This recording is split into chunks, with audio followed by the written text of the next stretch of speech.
সকালবেলায় যদি হয় ধোয়া ওঠা গরুর মাংস সাথে রুটি বা চাপড়ি খেতে কিন্তু ভীষণ মজা লাগে। আসসালামু আলাইকুম, সবাই কেমন আছেন? আশা করি ভালো আছেন। আমি আল্লাহর রহমতে অনেক অনেক ভালো আছি। আর এই তো গেল কালকে গরুর মাংস রান্না করছিলাম, তো সেটা গরম করে নিছি, সাথে একটু চাপড়ি বানাইছি। তো রুটি বানানো দেখা যাচ্ছে অনেকটা ঝামেলার কাজ, কিন্তু চাপড়িটা কিন্তু অনেক শর্টকাটে বানানো যায়।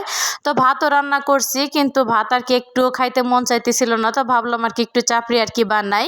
তো আমার হাজব্যান্ড ভাত দিয়ে তো মাংস দেখে সে বেরিয়ে পড়ছে। তো আমি যখন চাপড়ি বানাইতে গিয়েছিলাম, তখন আমার ছেলে মেয়ে বলতেছে, তুমি যেহেতু চাপড়ি খাবো, আমরাও চাপড়ি খাবো, আমরা সকালবেলা ভাত খাবো না, তো বানাইতেছো যেহেতু একটু বেশি করে বানায়ও।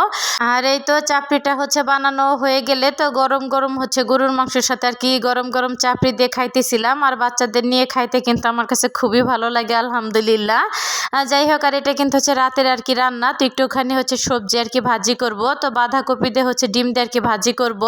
আর এই ডিম দিয়ে বাঁধাকপি ভাজিটা কিন্তু খেতে ভীষণ মজা, আমরা সবাই পছন্দ করি। আর তার ভিতরে বিশেষ করে আমার বড় মেয়ে অনেক অনেক পছন্দ করে। তো তেলটা গরম হয়ে আসলে কিন্তু একটুখানি জিরা ফোড়ন দিয়ে নিয়েছিলাম, তারপর পেঁয়াজ কাঁচামরিচ দিয়ে দিয়েছিলাম।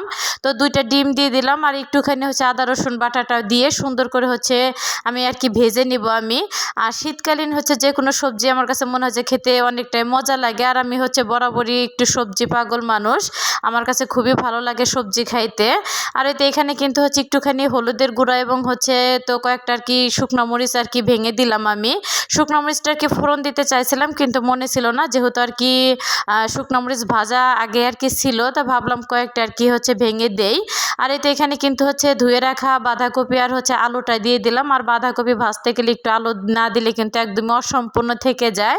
আর নতুন আলুটা হলে কিন্তু বেশি মজা লাগে। তো কি আর করার, হাতের কাছে পুরান আলু ছিল, তো ওইটা আমি দিয়ে দিলাম। আর এই তো ঢাকনা দিয়ে ঢেকে দিলাম। তো মাঝে কিন্তু অনেকবারই আমি নেড়ে চেড়ে আমি দিছি।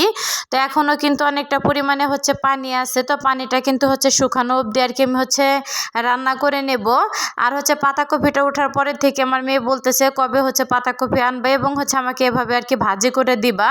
আসলে আমার বাচ্চারাও কিন্তু অনেকটা সবজি পছন্দ করে। আর আমি যেইভাবে রান্না করে দেই না কেন, ওরা অনেক মজা করে খেয়ে নেয়। আর এই তো পাতাকপিটা কিন্তু আমার ভাজা হয়ে গেছে। লাস্টের দিকে 2টা ম্যাগি মশলা দিয়ে দিতেছি।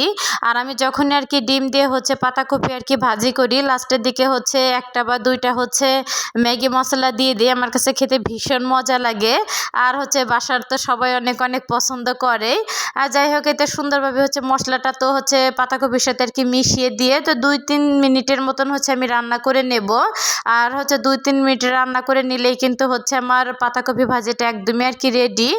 যাই হোক, আর এই তো পাতাকপিটা কিন্তু আমার রান্না হয়ে গেছে। আর এখানে কিন্তু বাটিতে আমি বেড়ে নিছি। দেখতেও যেমন হয়েছে, মশলা দিলে খেতেও অনেক মজা, রুটি দিয়েও কিন্তু অনেক মজা লাগে এই ভাজিটা।